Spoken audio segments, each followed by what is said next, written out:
Hello, West Virginia. It is great to be back. Thank you all for making time and giving us such a wonderful, warm welcome. But before I get started, allow me to do as others have done with eloquence and compassion. Allow me to address the train accident that occurred earlier today involving members of the House and the Senate and their families on their way here to West Virginia. Our hearts go out to the families of the lost and the injured, and we thank God it wasn't worse. And we're especially grateful for the courageous first responders, police, firefighters, doctors, and nurses who responded so quickly. You know, as Shelley just mentioned, we served together many years in the House of Representatives, and we served with many of the members of Congress that were on that train. We know their families, and I just want to assure all of those involved in this incident that the American people are grateful for their service, especially today, and they and their families, and all of those affected are in our prayers. So thank you. It is great to be back in the Mountain State.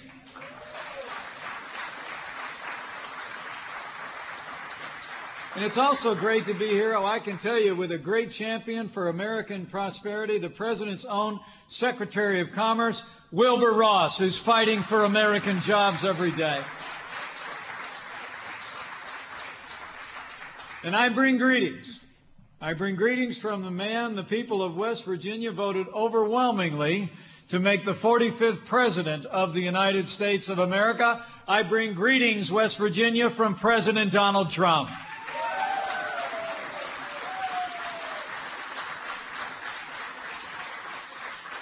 You know, before I left the Oval Office this morning, I told the President that I was headed to West Virginia today. He'll actually be here tomorrow. And he just looked at me and said, I love West Virginia. And I can assure you, everybody in this White House loves West Virginia. And we love America's truckers as well.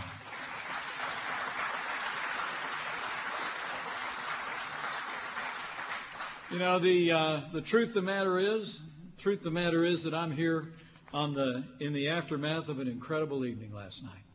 As Vice President of the United States, I had a pretty good seat. How about that speech last night, West Virginia?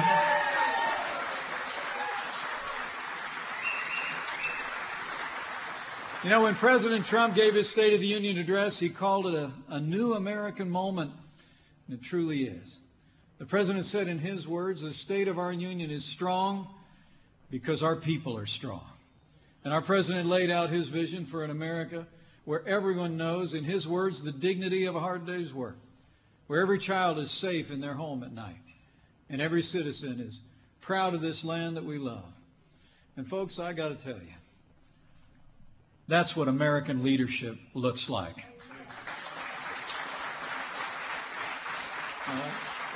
In fact, when I got home from the speech late last night, I turned on C-SPAN. You know, they got that part where they take telephone calls from a Democrat line or Republican line. And the first caller that I heard was from West Virginia. He said he was a lifelong Democrat, said he was a disabled veteran. He called on that Democrat line just to say that he agreed 100% with everything President Trump said.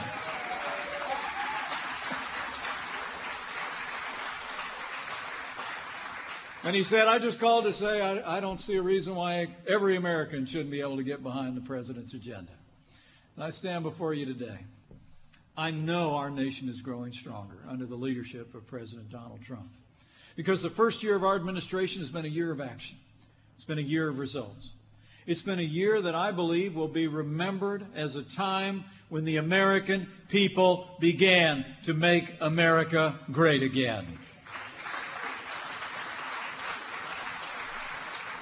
That's really why I came here today, to talk to all of you. First, let me thank a few people in particular who are with us today. Senator Shelley Moore Capito, thank you for the introduction, but more importantly, Thank you for partnering with President Trump and fighting for the men and women and families of West Virginia every day. We are so grateful.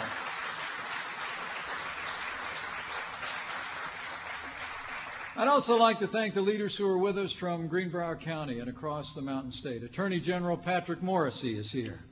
Secretary of Agriculture Ken Linhart. And two more great friends to this White House and great friends in the Congress of the United States, my friends and the President's friends, Congressman David McKinley and Congressman Evan Jenkins. Thank you for your leadership and your support. It really is great to be here with so many hardworking West Virginians from companies like BAM Trucking, Rush Equipment, Alpha Natural Resources. And it's a particular honor to be here with all the great men and women of a company that's hosting us today, a company that's carried the lifeblood of coal country USA for more than 50 years, Worldwide Equipment. Thank you for your example. Thank you for your hospitality today. You know, this really is a remarkable American business. During the 8 long years of the last administration, Terry and his team made a promise. They made a promise not to lay off a single employee. And in the end, they kept that promise. Can you join me in giving a big round of applause to the whole team here at Worldwide and Terry Dodson? Terry, stand up. Take a bow, will you?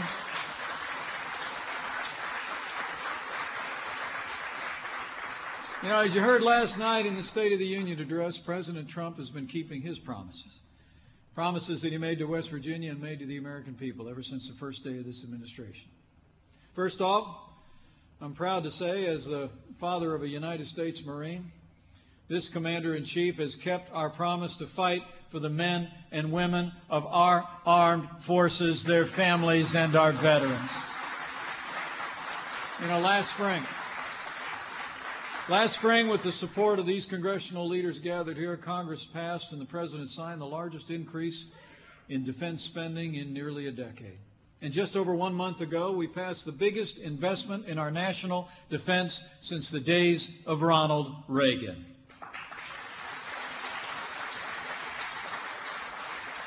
And with President Trump in the White House and with these great congressional leaders, I'll make you a promise. We're going to rebuild our military. We're going to restore the arsenal of democracy. And we are once again going to give our soldiers, sailors, airmen, Marines, and Coast Guard the resources and training they need to accomplish their mission and come home safe.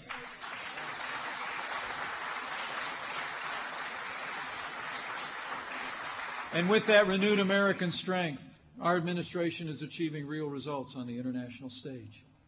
North Korea is isolated as never before. We've put Iran on notice, and we've taken the fight to the terrorists in Afghanistan and across the region. And with the leadership of our Commander-in-Chief and the courage of our armed forces, ISIS is on the run, their caliphate is collapsing, and we will hunt down and destroy ISIS at its source so it can no longer threaten our people, our allies, or our way of life. And when it comes to security here in the homeland, we've been busy there as well, securing our borders, enforcing our laws. And as you heard the President say last night, we've been removing dangerous gang members and drug dealers and violent criminals off our streets. And I'm pleased to report to you that illegal crossings at our southern border are down by more than 50% in the last 12 months.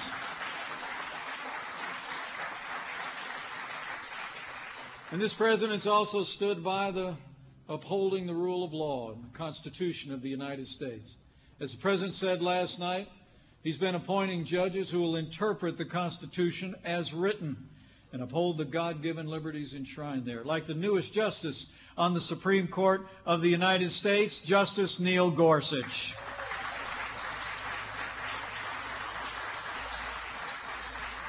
And to restore American prosperity, we've been busy rolling back the heavy hand of government. In fact, President Trump has already signed more laws cutting through federal red tape than any president in American history.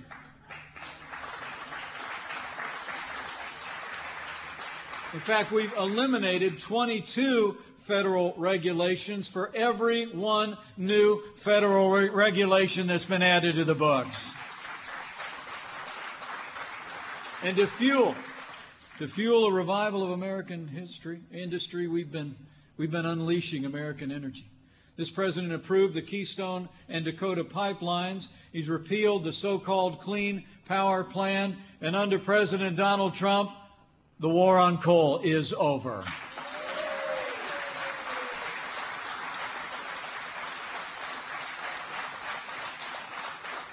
Thanks to the president's leadership, America and West Virginia are roaring back. Here in West Virginia, in the first half of 2017, coal production in the Mountain State jumped by nearly 25% from just the prior year. In 2017, West Virginia had the fifth highest GDP growth in the entire nation.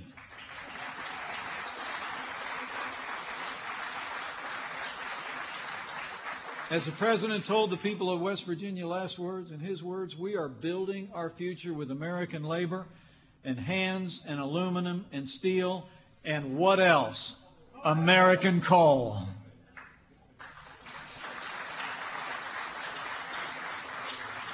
And across the board, the American economy is already responding to the president's leadership and our administration's agenda. Optimism is soaring from the shop floor to the coal mine. Companies are responding with expansion and investment. Businesses large and small have created 2.4 million new jobs since Election Day 2016. Unemployment hasn't been this low in 17 years, and there are more Americans working today than ever before in American history.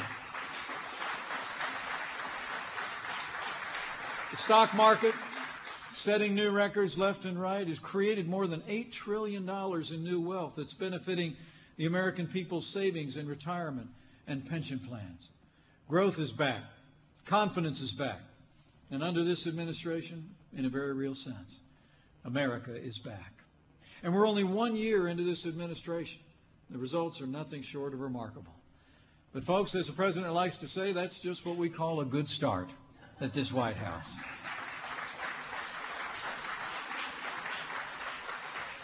And we're just getting started. Because 5 weeks ago, with the strong support of 3 of West Virginia's congressmen and your great Senator Shelley Moore Capito, President Trump signed into law the biggest tax cuts and tax reform in American history. As the president said last night, in his words, our massive tax cuts provide tremendous relief for the middle class and small businesses, just like this one. And the law he signed can be summed up in 3 simple achievements. Number 1, we cut taxes for working families to give the typical family of 4 an extra $2,000 a year of their own hard-earned money, essentially cutting their tax bill in half. Secondly, we restored simplicity and fairness to the tax code, putting the American people's interest ahead of the special interest in Washington, D.C. And finally, we cut taxes on American businesses so they can create more jobs and raise wages right here in West Virginia and all across the USA.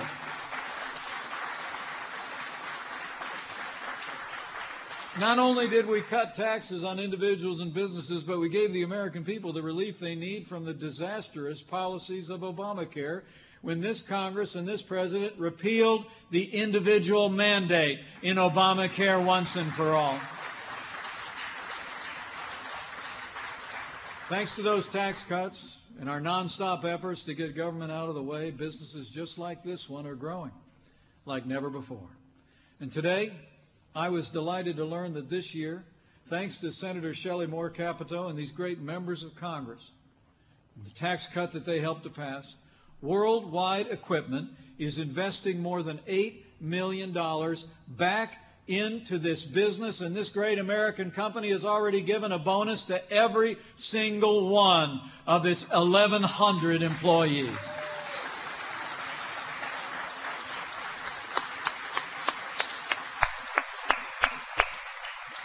You know, the truth is every day brings similar stories from all across America ever since that tax cut was signed into law just before Christmas. In just the past month, businesses large and small have already committed to invest an extra $425 billion into American enterprises to expand, to innovate, to create jobs, to raise wages for their workers. And before this year is out, we believe the typical American worker will see their take-home pay rise by as much as $4,000 a year. That's real results for the American people. And we're already well on our way, because every day more and more Americans are learning that they're getting the pay raise they've been working so hard for. And in the past month alone, more than 3 million Americans have gotten a bonus already, all because of the tax cut the President signed into law. Now let me take a moment here just to make sure you give credit where credit is due on this. I want to thank your leaders in Congress, Congressman McKinley, Congressman Jenkins, and Senator Capito. They stood with President Trump. They voted for this tax cut. They put West Virginia families first. The truth is, they voted to give West Virginia workers a raise. But the same can't be said for your other senator. People of the Mountain State, you deserve to know. When it came to cutting your taxes, Joe voted no. You know, I was here just a few months ago. I spoke at the West Virginia Chamber of Commerce. Senator Manchin was there. I looked him in the eye, and I told him, I said, Joe, the people of the Mountain State are counting on you.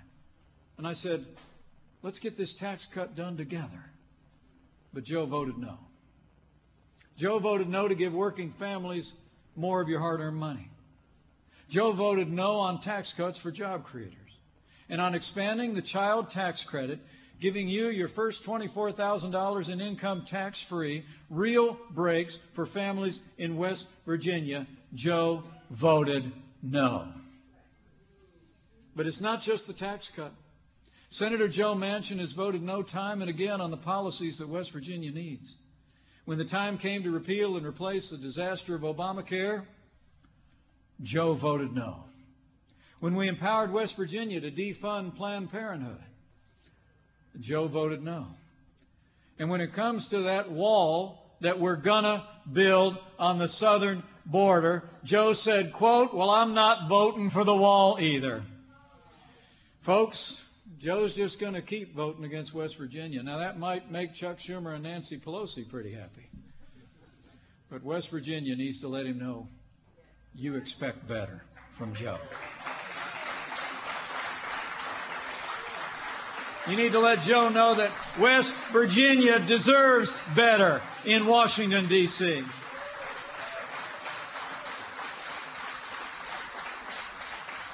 But you can be assured President Trump and I are going to keep fighting.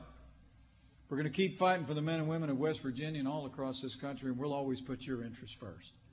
As the President told the nation last night, our administration has a full agenda for the year ahead. Working with our partners in Congress, we're going to pass a historic infrastructure bill, and we're going to rebuild the roads and bridges and infrastructure of America. President Trump is absolutely committed to give our nation the best roads, the best bridges and airports, and the best future we've ever had. And we're going to reform our immigration system, as the President himself said last night, with policies that focus on the best interest of American workers and American families. And make no mistake about it, we're going to build that wall, too.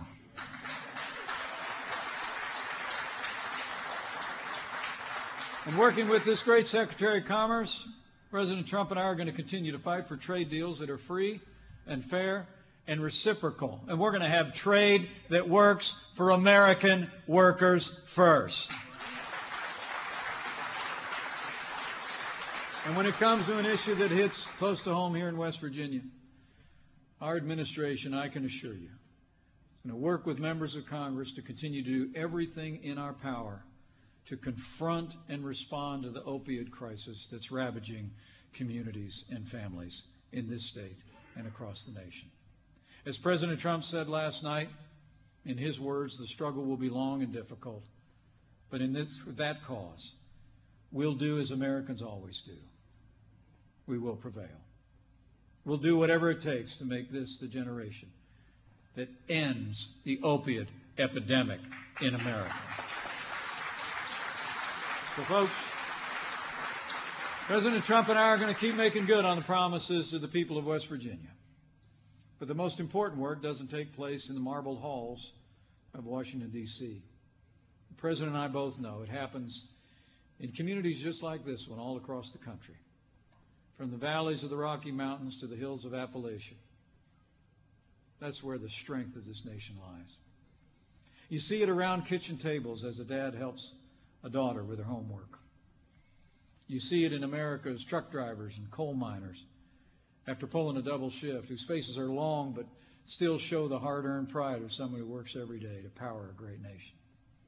You see it in neighbors helping neighbors when tragedy strikes, just like it did in June of 2016, right here, when those terrible floods tore through the Mountain State. Senator Capito and I were just talking about it. You know, the experts tell us that it was a once-in-a-thousand-year event. And the personal stories of devastation tell the same. 44 out of 55 counties were affected. Countless properties destroyed, and that flood stole 23 lives from the families and communities of West Virginia.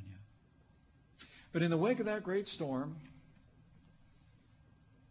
West Virginia inspired the nation. This state came together. Civic groups were established, like White Sulphur Strong and Greenbrier County Strong. Volunteer organizations sprang into actions. Homes were rebuilt. Monuments were made. And heroes were forged. Like a young man named Cameron Zobrist, an Eagle Scout, who built a memorial to the victims in the center of town. I'm told Cameron is with us here today. Why don't we all show our appreciation to this wonderful young man for caring so much about our community.